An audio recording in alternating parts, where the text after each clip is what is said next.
Je couds une tenue dans un rideau pour mon premier défilé de mode et je vous emmène avec moi.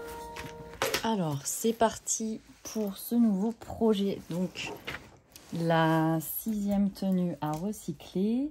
Donc, l'idée, c'est de partir sur un t-shirt, enfin plutôt un crop top. En fait, non, c'est un t-shirt que du coup, je vais découper pour faire des lanières. Vous allez me dire encore des lanières. Oui, je sais, mais c'est trop beau. Et l'idée, c'est de venir faire une petite jupe comme ça à boutons avec 2 poches ici. Voilà. Et en fait, la lanière va venir cacher un peu les jambes. Et c'est ça qui va être sympa. Voilà, pour vous montrer, l'idée, c'est d'avoir donc le t-shirt rouge comme ça. Et doré, évidemment. On va mettre un peu de doré. Voilà. Voilà, on a compris. Et en fait, les méga lanières, clac, clac, qui viendraient ici recouvrir la jupe. Je pense que c'est hyper sympa. Et on verra après quel type d'accessoires je peux faire avec ce qui me reste.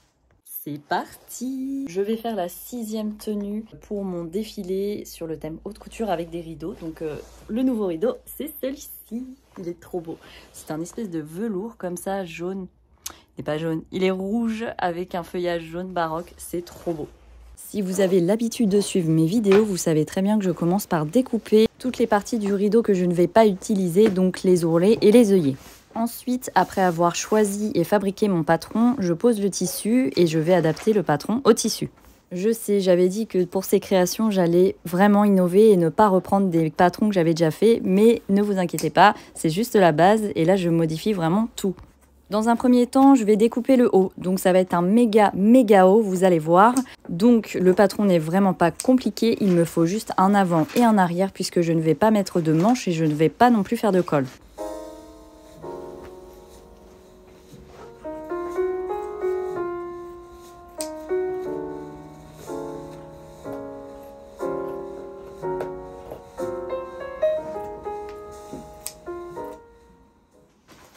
Bon, voilà, du coup, j'ai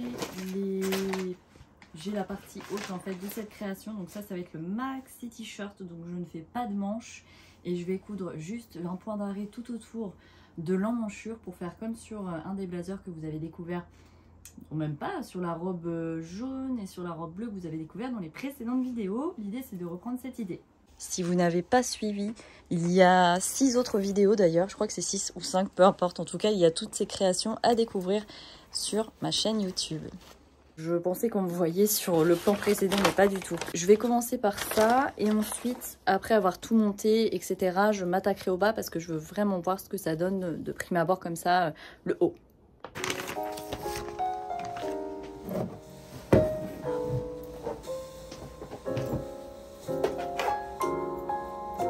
Allez, c'est parti, je commence à coudre le haut. Je vais faire des ourlets classiques et non pas des ourlets à l'anglaise parce que je vous ai déjà expliqué avec ces tissus bien épais, le fait de faire un ourlet à l'anglaise rend le vêtement plus rigide et c'est pas ce que je cherche.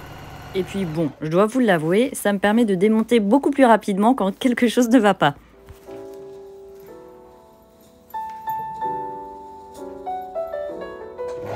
Bon, de là, ça ne ressemble à rien du tout. Ça va être ma base. Et en fait, l'idée, c'est d'arrêter ici et de faire des lanières.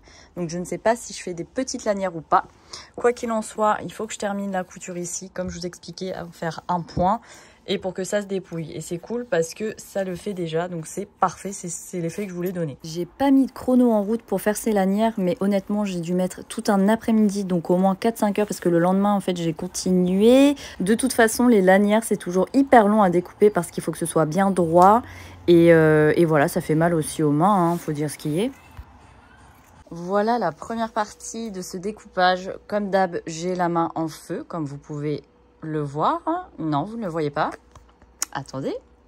Voilà, j'ai la main en feu. Ça, c'est la première partie. C'est très long à faire. Et du coup, il va falloir que je fasse la deuxième partie, donc le dos ou l'avant, peu importe, puisque ça se porte dans les deux sens, de ce haut-là. Voilà ce que ça donne dans un premier temps. Il faut que je fasse la partie arrière maintenant. C'est super lourd. En vrai, c'est lourd. Ça pèse son poids. J'ai trop hâte d'avoir le résultat de cette tenue. Ça va... Ah bah dis donc, si je vous cache tout, ça va vraiment être hyper canon. Oh, je vous montre pas. En tournant ma vidéo aussi pour mes autres réseaux, je me suis rendu compte que l'arrière, c'était pas mal du tout comme ça en fait. Ça se trouve, je peux m'arrêter là. C'est à potasser. Je vais m'attaquer à la partie basse de cette création, donc à la jupe. Je retrouve pas le papier que je vous ai fait tout à l'heure, enfin en début de vidéo, donc c'est il y a plusieurs jours pour moi. L'idée, c'est vraiment de faire une jupe simple, à boutons, et voilà. Pour la jupe, ça va être encore plus simple que le haut. Je vais faire sans patron en fait parce que je sais ce qu'il faut faire. Voilà, il faut 2 rectangles, enfin même pas, il faut un rectangle et ensuite, si, il faut 3 rectangles au total. Je vais y arriver et en fait, ce sont les pinces que je vais faire à l'arrière de la jupe qui vont permettre de l'ajuster à mon corps.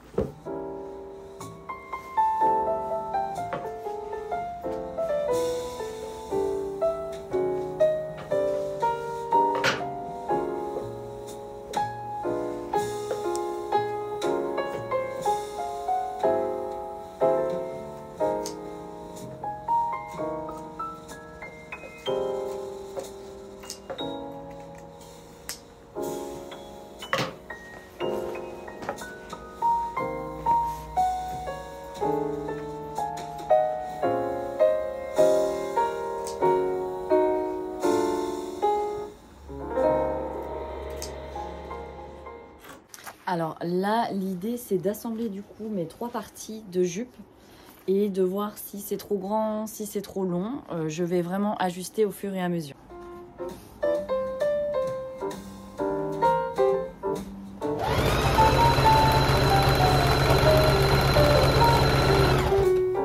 J'ai essayé la jupe, elle est un peu juste. J'ai pris beaucoup trop de marge d'ici, donc du coup, je vais tout redécoudre pour pouvoir rentrer tout simplement dans la jupe. Voilà, c'est ce que je vous disais en début de vidéo. Je ne fais pas d'ourlet à l'anglaise parce que je sais que dans cette création-là, je vais redémonter pour adapter au maximum en fait la création à mon corps. Et le fait d'avoir cousu sans ourlet à l'anglaise, c'est beaucoup plus simple de découdre. Comme vous le constatez, je peux arracher littéralement les points de couture. Et évidemment, je vous passe cette étape où je dois retirer à la main tous les fils. Ça, c'est hyper long et hyper chiant. Ok, donc, no look, hein. Voilà ce que ça donne, en gros. L'idée, donc, c'est venir mettre des boutons ici. Je pense que je vais franger en bas. Et je pense aussi que je vais rajouter 2 grosses poches pour mettre un petit peu du volume. Je ne sais pas, je verrai ça après. Je vais essayer déjà de voir ce que fait l'ensemble, c'est-à-dire le haut avec le bas. Alors, je vais choisir ces petits boutons. Ces petits boutons hyper vintage et striés. Et au final, ils vont super bien avec la jupe parce qu'en fait, si je mettais des boutons or, ils allaient être clinquants. Alors que là, finalement, le côté un peu travaillé et pas clinquant du tissu, malgré que ce soit du beige de l'or qu'on veut montrer sur ce motif, et bien finalement, les boutons sont vraiment trop beaux et s'intègrent parfaitement. Donc là, je vais essayer et je vais voir ensuite si je rajoute des poches ou pas. Bon, et c'est pas mal du tout. Au final, j'ai juste un petit ajustement à faire pour serrer à la table, à la taille. Qu'est-ce que je raconte? Mais en vrai, c'est plutôt pas mal. Est-ce que je rajoute les petites franges? Est-ce que je rajoute les petites franges? Telle est la question. Les poches, non, en fait, je vais laisser comme ça. Je vais pas rajouter les poches. Mais je sais pas si je rajoute des petites franges ici. C'est une bonne question. Oh, c'est trop stylé. Bon, j'ai quelques finitions à faire. Je vous montrerai de toute façon avec les chaussures ce que ça donne. Et en fait, là, donc j'ai gardé l'arrière plein, comme ça. En fait, c'est pas mal du tout en vrai. Hein. Ça donne vraiment un style. C'est archi beau. C'est archi beau. Ouais. Bon, en tout cas, j'ai encore des modifs à faire. Ça, c'est beaucoup trop long. Il faut que je le remonte. Voilà, pour dévoiler un peu plus la jupe. Et puis, je vous montre ensuite le résultat final. Et c'est hyper sympa. La cape là derrière, trop sympa. Du coup, j'ai placé un repère et l'idée, c'est de remonter les franges jusqu'ici parce que comme vous avez vu, ça faisait... On voyait pas assez la jupe et le but, c'est qu'on voit quand même un petit peu la jupe. Et du coup, je ne touche pas à la cape derrière. Voilà les 2 pièces finies. Donc, comme je vous expliquais, je laisse aussi comme ça sur le bord de la jupe pour que ça se dépouille. Et maintenant, je vais vous montrer le résultat final. Tada! Voilà le résultat. Donc, finalement, j'arrête la tenue comme ça. Je trouve ça magnifique. C'est vraiment... c'est trop beau avec la cape derrière. C'est vraiment... j'aime beaucoup. N'hésitez pas à me dire en commentaire si vous aimez aussi cette tenue. Ça va être plus simple si je filme comme ça. C'est le derrière. C'est juste magnifique. Franchement, j'adore. J'adore. Allez, je vous retrouve bientôt pour la dernière tenue et après, vous inquiétez pas, je vais vous partager plein de nouvelles vidéos comme ça de recyclage complètement improbable. À plus tard!